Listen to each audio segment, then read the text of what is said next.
Hey everybody, welcome to this free edition of our Trader User Weekly Roundup for the trading week ending September 8th, 2023. I'm President Brent. Thanks for tuning in. Well, this week's theme is good news is still bad news for price action. When we get good economic data, it tends to push prices down on the anticipation that good economic data indicates a hotter market and the Feds are going to need to keep interest rates higher for longer. That's a little bit about kind of where we're seeing this and how the markets are shaping up. So let's just kind of jump in and take a look at everything. So if we look at this current week, you can see everything was in the red for the US indexes. From the Dow at only down 75 basis points to the Russell down 3.6%. Everybody's still in the green, but just not a very good week. You can see the forward PE ratio in the upper right-hand corner there on my big slide there is just slightly over 20. I think it's a little bit richer than it should be. Dividend yield 1.56, 10-year treasury 4.27%. Earnings yield coming in a robust 4.88%. 10-year treasury finishing out the week at 4.27%. So that tends to take money out of the equity market into the 10-year treasury. You can see the VIX on there closed the week up from a prior week 13.09. It closed this week at 13.84. So all in all, just kind of a blah holiday shortened week. It was driven by sentiment. We got some positive economic sentiment. As I said, we got the supply management report, ISM, showing activity jumped a little bit stronger than expected. And we got the jobless claims, which came in lower than expected also. So even though unemployment rate moved to 3.8%, strong economic data kind of pushed price action down a little bit. And we also got a decline a little bit on the sentiment driven with Apple because it's one of the most heavily weighted stocks in the S&P after news that the Chinese government are going to prevent their employees from using iPhones, and I think that could spread to other areas. So Apple just did not have a very good week as well. Okay. You can see the best performer for the week was energy, worst industrials, best for the year so far, communication services, at a little over 22 and 0.76%. Utilities bringing up the rear over 26% to the downside. Okay. So all in all, it was kind of a 4-day down week. The jobless numbers tended to move the yields up in the Treasury. We did get the 2-year moving over 5% briefly Thursday afternoon. Even though the odds of a Fed rate hike in September, this September 20, next week after this one, moved up just a little bit. The consensus is for the Feds to leave the current rates at 5.25% to 5.5%.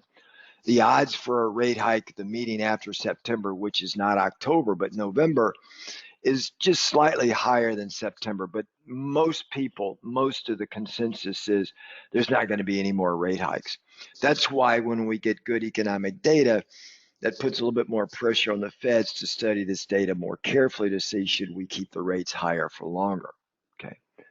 So that's a little bit about what I'm seeing in the U.S. markets in a quick summary. And of course, if we come over to the European markets, you can see everybody was in the red with the exception of the FTSE. It was only up 18 basis points. Year to date, everybody in Europe is in the green. We did get, but the Eurozone economy is still stumbling a little bit. The GDP came in at 10 basis points for Q2 across the Eurozone. In Germany, their industrial production fell in July for a third month in a row, right? Greater than expected.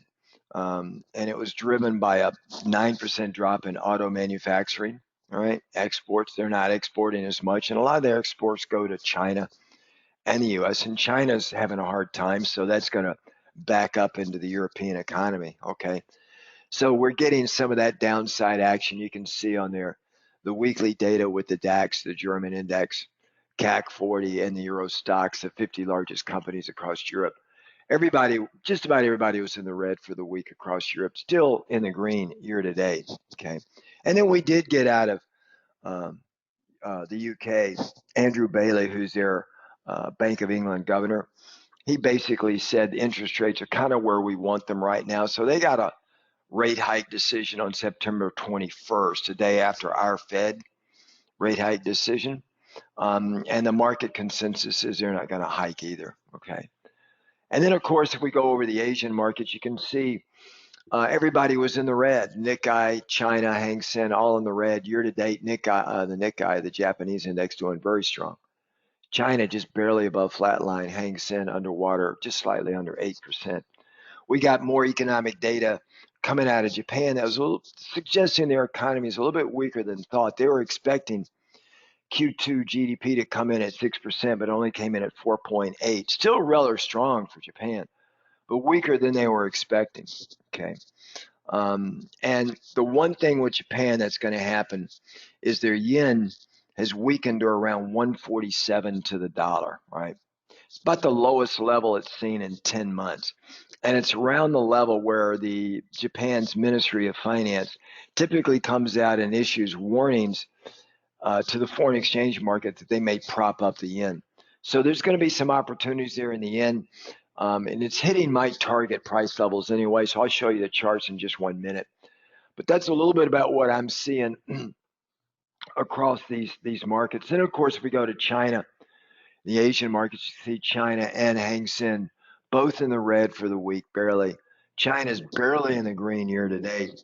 But if we do look at China, you can see there that their services activity fell below forecast in August, came in at 51.8. And although it's over 50, which shows expansion, it fell dramatically from July's 54.1. So that's a big one. And then on the trade front, Japan's exports fell 8.8%. Now that was after another 14.5% drop in July. So their exports, which means to the US and Europe, they're not selling as much. And the imports fell by 7.3%. That's part of the reason why Germany's exports to China have fallen dramatically and putting a hurt on the European economy, especially Germany, right? And then finally, the Japanese or the Chinese yuan is at a record low, 7.36 against the US dollar. Okay. Hadn't been that low since 2010. So the US economy is the only pig with lipstick in the pen right now. That's a little bit about what I'm seeing here. What I'm going to do is I'm going to shift you over. Let me just get you over to the charts. Let me flip the screen over here. I'm going to take you over to the E-mini S&P 500 futures. Let's get that over here like that. And let's just get it on the screen for you. It'll take about 10 or 15 seconds to pop up on the screen for you. And then what you're going to see here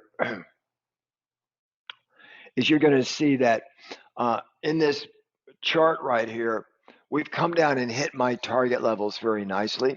This was the month of August that I've been talking about, at least to our members, since June, July timeframe. Expect a weak August after this big run up here. So that's a normal pullback.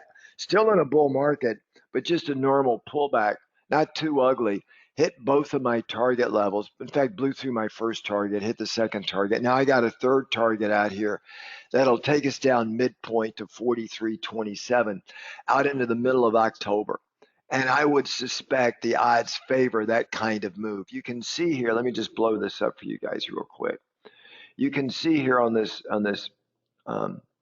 zoomed in view here that we caught the 50 EMA, and then that gap up there is just switch over from the September futures contract expiry date to the December futures contract expiry date for the S&P. And I would expect this to test and then come back lower again on the S&P. And then, of course, if we look at the Dow, which is it was up on Friday, but we were below the 50 EMA. We came back up on this new rollover to the DECE contract month for the futures contract. We're tested the 50 EMA, but I suspect that may break. And then we're going to come down. You can see my longer term target for the Dow midterm is around 33,008, 33,900. And we're at 34.9 right now. So another nice little pullback here that we can expect in the Dow. That would be a higher probability move, right, through October timeframe. And then, of course, if we look at NASDAQ, it's over the 50 EMA. Even when we switched over to D's, you could see how it held up on Thursday. But I'm looking for a little bit of a pullback here, coming back through October timeframe. Rates stay higher for longer. It puts downward pressure on the Dow. I mean, on technology stocks, right? So, and that'll put a little bit of a lot of drag, not a little bit, a lot of drag in the S&P, because a lot of the tech is about 23-24% of the index value of the S&P, right? The 5 or 6 main stocks. And then, of course, if we come over here and look at the Russell, same thing, but with the Russell, we're actually testing the 200 EMA, right? I'm forecasting an even lower break below the 200. So if the Russell breaks the 200 and we get back below the 50, then that's just going to show signs that going through, say, the middle of October, we can expect more downside in the markets, which is what the probabilities favor. Doesn't mean it's going to happen, but that's the probable move right now, okay? And of course, if we look at volatility, let me just find this on the screen here. I know you're in here. Here we go. If you look at the VIX, you can see we're in the 13s. So we're in this green zone. And every time we've gotten down here, we bounce up at least 3 or 4 points, right? Back over here in August when we were coming down, it actually moved up to about 18. I don't expect it to go back up over 20, but I do expect these are mostly moves lower in a revaluation mode. As interest rates stay higher, the economy underneath is so far fairly robust and strong. Consumer is still spending. And members, I'll talk to you about that Sunday evening. But the consumer is still spending. So what this is just a revaluation of forward models, valuation models, with a forecast of rates staying higher for longer. So I don't see a lot of issue in this. In fact, the term structure going out in time to next year is still in a contango with volatility futures, which does suggest that the markets right now, especially the vol market and the skew, is just not that concerned. And of course, if we look at the bond market, as it moves lower, rates move higher. You can see we actually took out the 2022 lows back over here on the third week of August. And that could be challenged again. And if we look at the 10-year interest rates, you can see it's challenging the 2023 highs right here, right? So and we don't have a divergence here in the move higher, so that suggests any dip is probably should be bought. So there are a number of different ways to trade these. So members, I'll review these with you on our Sunday night session. And then, of course, with Europe faltering, China faltering, the U.S. dollar is doing very well. And here's the U.S. dollar, up and away, right? So when you get the U.S. dollar doing this, the euro is doing just the opposite. And of course, if we look at the euro, right, you can see it is just the opposite. It's just very steadily moving lower, lower, and lower. And now we took out the 50 and the 200. You could see the failure at the 50 right there. That would suggest it's going to go lower. And then sure enough, we've been testing the 200 EMA for a few days and finally it broke. But we're in this overall support zone right here. If this breaks, we're going to make a mad dash down, okay? But I'm going to start getting ready to take a look at longs in the euro, but not right now. And then, of course, we look at Japan. You can see it pretty much hit my target. Remember, I had this target up here way back in July time frame, going into August, just coming all the way back down here. And now we're hitting the target. I think there's going to be some good opportunities. And if the Bank of Japan comes in to take intervention into the yen, the yen's going to just take off and it's going to go strong. So I think the risk of the bigger move in the yen now is to the upside, not to the downside. But you got to pay attention to how it moves around the 50 EMA and the 200 EMA. If you can grab it, hold it, and move up above it, then that's even better, right? And then, of course, if we come down here and look at metals, we got a great way to trade the gold market. It hadn't gone anywhere. You can see the gold market's just up and down, up and down, up and down.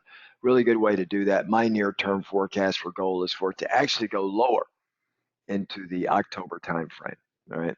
Once it gets down here, if it gets down here, I'm going to be more buyer of gold. But right now, there's just other ways to play this market in gold. Copper, it goes where China goes. We're back in that regression channel again, as you can see. Could not hold the 50 or the 200 EMA. If we step out just a little bit, you can see this regression channel. Where China goes, so goes copper. This was my near-term target, which is around these lows right here, and I think the odds favor that. That's a higher probability move right now. And then, of course, energy, oil is up, as I said it would be. And you can see here, let me just zoom in a little bit more for you guys. You can see here how we've moved up off these lows here. We made new highs. I got to adjust my screen here to reflect the new highs in 2023 for oil. Any pullback here should be bought. I'm not seeing any divergence really in these MACDs. So I would expect a little bit of a retest of this prior pivot high, but then I could see oil moving up. In fact, my target for oil was originally up around the middle 90s, okay, right up here. So that's kind of how I see this thing playing itself out. Nat gas, well, nat gas has just been in this regression channel, right? It gets down to the lower part of the channel, it moves higher. Gets to the higher part of the channel, it moves lower. And starting way back over here, just doing bull put spreads was the easy play here. And I was just giving you guys a freebie here. Just do bull put spreads in this thing and it'll be working good. Using 2 as your short put, but you need to cover it with a long, slightly south of 2 in the nat gas futures market. So we'll review some of these and some stocks in our weekly market watch this Sunday evening. Otherwise, everybody, that pretty much wraps us up for a quick summary of this holiday shortened week. Members, I will see you Sunday for our weekly market watch. Otherwise, have a really great weekend. Enjoy football season. College is on. Pros are back in play again, so it should be a fun weekend. Take care, everybody. Ciao.